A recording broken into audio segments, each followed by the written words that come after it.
Hello there everyone, Ashen Flash here, and welcome on into a early LEGO Star Wars 2025 set review. Today we are looking at set number 75407.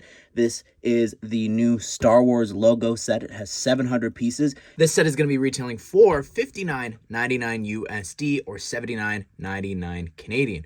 It'll be releasing on May the 1st, which is perfect in time for May the 4th. And we're talking about this today as Star Wars Celebration is about to kick off for 2025. This was sent to me early by LEGO and Land to do a review for.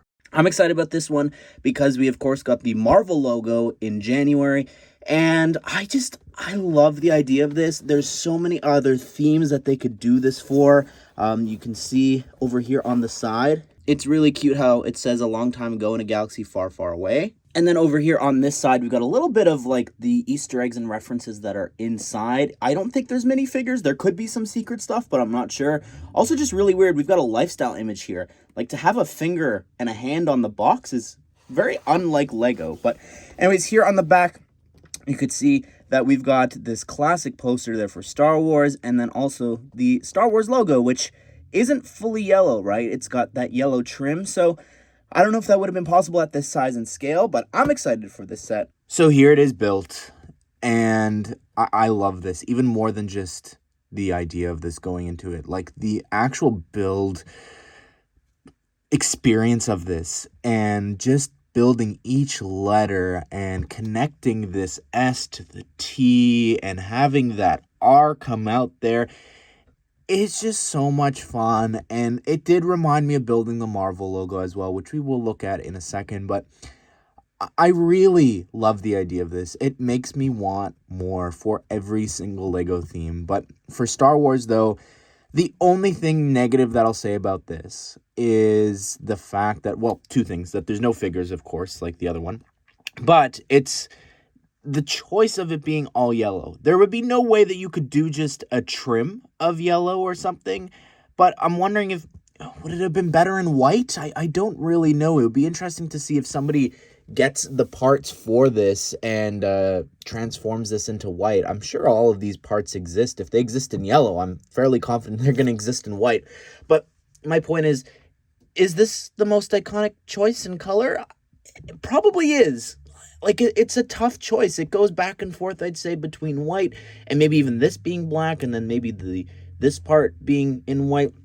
I don't know. Again, really cool if somebody came up with and got all the parts for that. But one thing that I just want to show you here is that the star on top, this, you actually place this on, you build it separately. So you could build this with a friend if you wanted to have them just building the wars part, and then you just do star. But yeah, it's able to separate. There's some plates and different things attached down below, but that's still really cool that you can have that experience with somebody. Just to show you it on the other side, this is what it looks like. So unlike the Marvel logo that's just all red in the back, you've got it actually completely reversed, which is kind of neat, I think, if you look at it like this.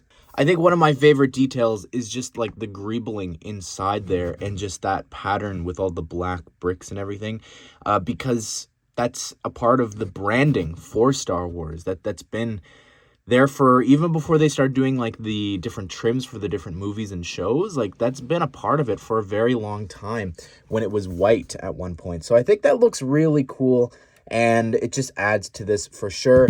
But again, this S, just the shaping of that, this curve here is just really great. This is a newer piece up top there that they're using, so I like that it's getting a lot of play here to create the different shapes. The T is obviously very simple, but inside the T is our only little reference and diorama, which I think is a real shame.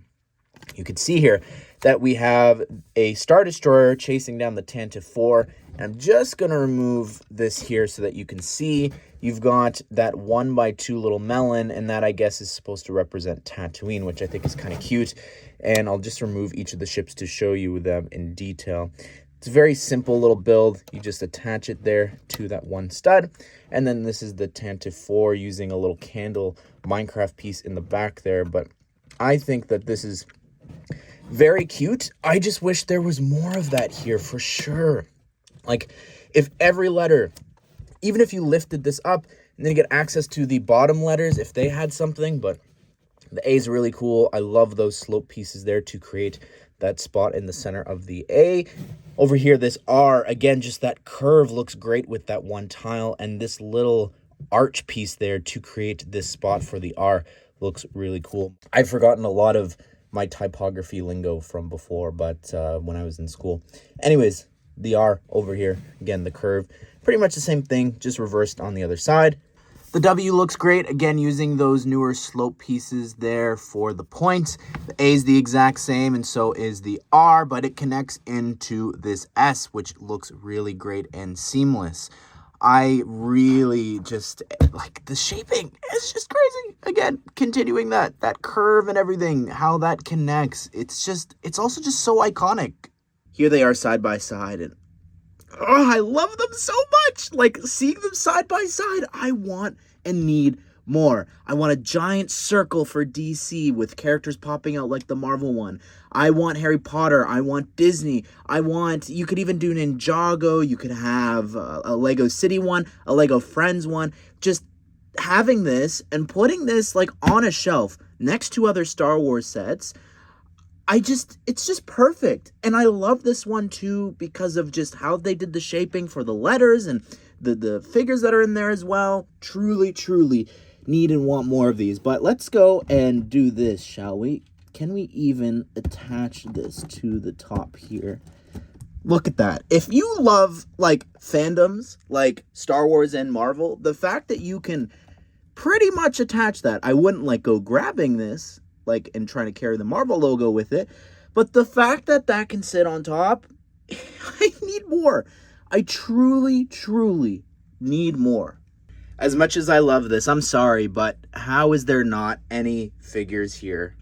I truly do not understand how they didn't include more figures here. Like, even if it was just Vader and stormtroopers or something, or you want to tie it into the little diorama here, remove Luke.